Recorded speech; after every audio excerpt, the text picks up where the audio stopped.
Hi everyone, welcome to our discussion today. Channel Douglas Macgregor asserts that Washington officials show a profound disinterest in the needs and desires of the American people. They demonstrate an utter lack of responsiveness to genuine national requirements. According to him, continuing to provide funding to Ukraine is unnecessary, and it has become unmistakably clear, even to the most casual observer, that Ukraine is now in ruins, having lost the war. Macgregor emphasizes that if there were any trace of compassion among those in Washington, immediate action would be taken to halt this devastating conflict, which has resulted in the loss of hundreds of thousands of Ukrainian lives and the decimation of the nation's economy and infrastructure. He argues that the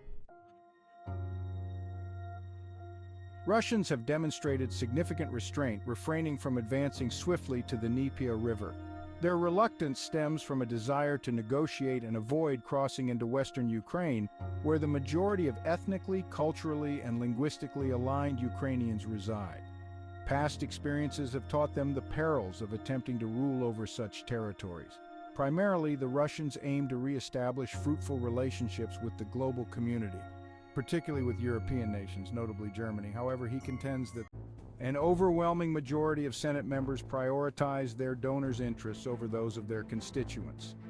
They focus on activities that boost their personal wealth, such as maintaining production lines for weaponry. He questions the seriousness of allocating funds to Taiwan for defense against perceived Chinese aggression, labeling it as baseless. He asserts that Israel's economy is on the brink of collapse, requiring immediate financial aid to prevent further deterioration. The escalation of conflicts in Israel, he warns, is underestimated by Washington. He concludes by reflecting on their lack of representation in Washington, where policies often prioritize diluting national identity and societal cohesion through mass immigration, rather than safeguarding citizens' well-being and security.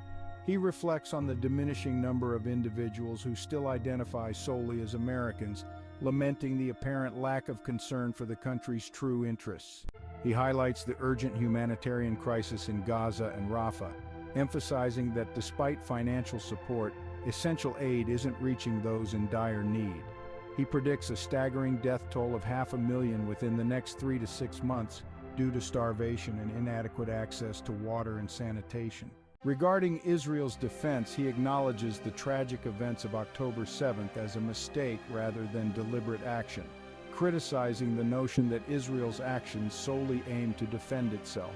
Instead, he suggests a broader agenda to expand Israeli territory at the expense of Arab populations in Gaza and the West Bank. He criticizes the international community's selective outrage and moral hypocrisy concerning Israeli actions, pointing out the reluctance to condemn morally reprehensible acts. The influence of money in driving Washington's policies, particularly in foreign and defense matters, is profound. He refers to the wealthy elite as billionaire oligarchs, drawing parallels between those in Eastern Europe and Russia with their American counterparts. While Putin has either subdued or aligned the Russian oligarchs with national interests, American oligarchs seem disconnected from the country's reality, residing in a different sphere altogether. Regarding the Senate's division on international subsidies, he dismisses any hope for substantive change, citing the close ties between certain senators like Schumer and influential figures like Mikus. He criticizes Mikus for facilitating mass immigration, describing the dire conditions in camps in Panama, and the exploitation faced by migrants on their journey northward. Despite the atrocities, he notes a lack of attention and accountability. Upon arrival, migrants are provided financial assistance, cell phones, and transportation to various destinations across the country, orchestrated to influence political demographics in favor of certain ideologies. He laments the lack of effective opposition to these actions, allowing foreign interests to gain ground within the United States. Unchecked, he admires Tucker's bravery in conducting an interview with the Russian head of state amid tensions between the U.S. and Russia. He perceives the current state as a deadlock war, with extensive support provided to Ukraine, including advisors, clandestine operatives, and financial aid. Tucker faces criticism in Washington for seeking the truth from a foreign leader perceived as undermining the government's efforts. He expressed his agreement with much of Putin's statements during the interview except for one area of disappointment. He highlights Russia's failure to fully reckon with its Stalinist and communist past, particularly the atrocities committed between 1918 and the start of World War II. He emphasizes the millions who perished due to Stalin's policies and the Molotov-Ribbentrop Pact's role in enabling further aggression. He contrasts the concentration camps in Russia, where severe conditions led to mass deaths, with those in Eastern Europe under German occupation during World War II. He challenges the narrative focusing solely on Hitler's role in causing World War II, arguing that the rise of communism and its brutal consolidation of power in the Soviet Union fueled fears across Europe, contributing significantly to the conflict. He also notes the participation of millions of Soviet citizens in fighting alongside the Germans, complicating the traditional narrative of the Great Patriotic War. He underscores the significant numbers of individuals from various ethnic backgrounds who aligned with the Germans against communism during World War II, highlighting the complexities often overlooked in discussions of the conflict's causes. He argues that while Hitler bears responsibility, the role of communism as a driving force behind the war cannot be dismissed. He points out the logistical support provided by Stalin to Nazi Germany, including crucial resources like oil, food, and raw materials, with the hope of leveraging a stalemate between the Germans and the Western Allies to his advantage. He criticizes Russia's reluctance to confront its Soviet past fully, citing the closure of NKVD archives and the suppression of information about Stalinist atrocities. He expresses disappointment in the lack of transparency and accountability within Russian society regarding its communist history, emphasizing the need for honesty and acknowledgement of past wrongs. Despite his frustration, he acknowledges the positive transformation of present-day Russia, noting its departure from the oppressive nature of communism toward a more humane and prosperous society akin to Gorbachev's Russia. He urges Russians to embrace this progress while also confronting the truth about their country's past. He points out that the questions for the United States differ from those typically posed to Putin. He acknowledges Putin's valid concerns regarding NATO's expansion eastward, particularly into Poland and the Baltic states, which historically have strained relations with Russia.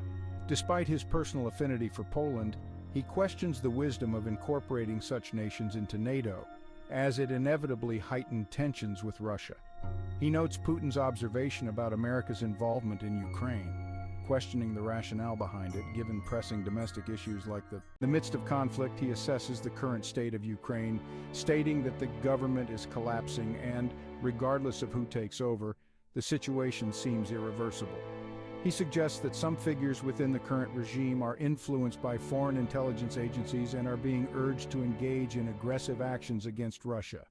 Comparing such actions to futile historical gestures like Hitler's order to burn Paris, he argues that retaliatory attacks on Russia will only worsen the situation. He predicts that Russia will likely advance further into Ukraine if faced with continued provocation, but emphasizes that this is not their preferred course of action. Solutions? He expresses skepticism about quick fixes proposed by politicians like Donald Trump or RFK Jr. He highlights the credibility gap between the United States and Russia due to past broken promises regarding NATO expansion and regime change aspirations in Russia. Overall, he paints a bleak picture of the situation in Ukraine, optioning against escalating tensions that could lead to further conflict with Russia. In considering the perspective from where they sit, the question arises, why should they trust anything? The uncertainty extends to Europe, particularly regarding the durability of governments in Germany and France, and notably in Poland, where there's skepticism about the current government's longevity. He questions the German populace's historical tendency to endure bad governance, even to their detriment, likening it to their history during World War II. He advocates for improved relations with Russia, emphasizing the long-standing economic and pragmatic benefits of cooperation between Germany and Russia. Anticipating change, he suggests that the Russians are awaiting shifts in European politics first, expressing skepticism about the potential impact of new leadership in the United States without substantial changes. He calls for a significant overhaul of government institutions, expressing doubt about the suitability of Ivy League-educated or Beltway-affiliated individuals for leadership roles. Instead, he advocates for seeking leadership talent outside traditional political and academic circles, emphasizing the importance of finding individuals genuinely committed to the country's well-being and not entrenched in the Washington establishment.